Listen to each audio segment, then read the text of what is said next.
Estamos lutando contra uma doença. Mas o que são as doenças? De onde vêm?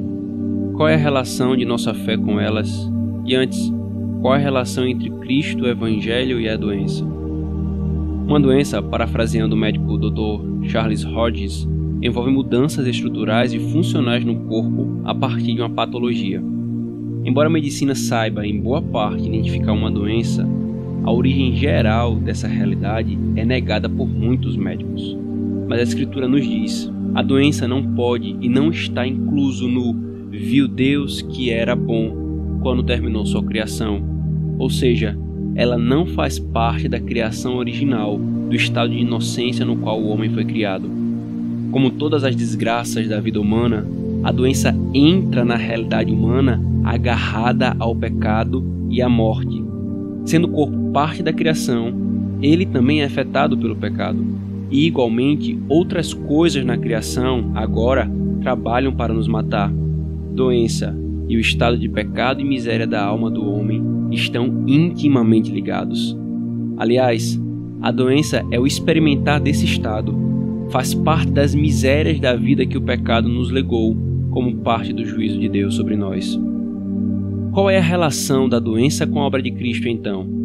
A Escritura nos diz que a obra de Cristo não foi apenas para restaurar a alma de pecadores, mas também restaurar a criação. Por isso ela aguarda a manifestação dos filhos de Deus. Como nós vemos isso? Primeiro, as profecias verotestamentárias sobre a obra de Cristo anunciam isso. Isaías 53:4. Certamente ele tomou sobre si as nossas enfermidades e as nossas dores levou sobre si, e nós o reputávamos por aflito, ferido de Deus e oprimido. Segundo, as curas que Cristo operou, dentre outras várias verdades para as quais elas apontam, uma delas é: ele veio restaurar a corrupção também de nosso corpo. Ele tem poder sobre isso. Aliás, uma das metáforas vocacionais que Cristo toma para si é exatamente a de médico. Terceiro, a sua ressurreição, primícia de nossa, o primeiro fruto anunciando que o seguiremos, nos mostra que sua obra extirpará toda a doença, nos dando corpos glorificados. Muitos têm feito mau uso dessa gloriosa verdade a partir de mais interpretações bíblicas, como as seitas neopentecostais com suas falsas doutrinas de curas.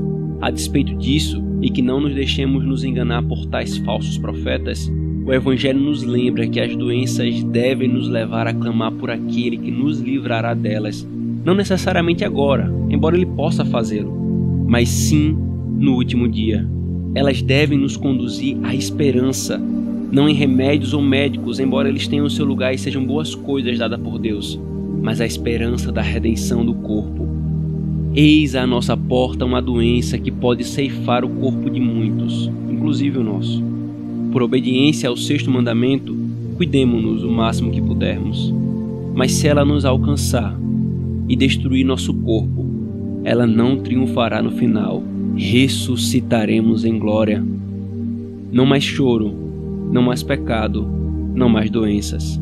Descansemos no meio de uma pandemia, naquele cuja obra nos dá esperança nessa vida e na porvir.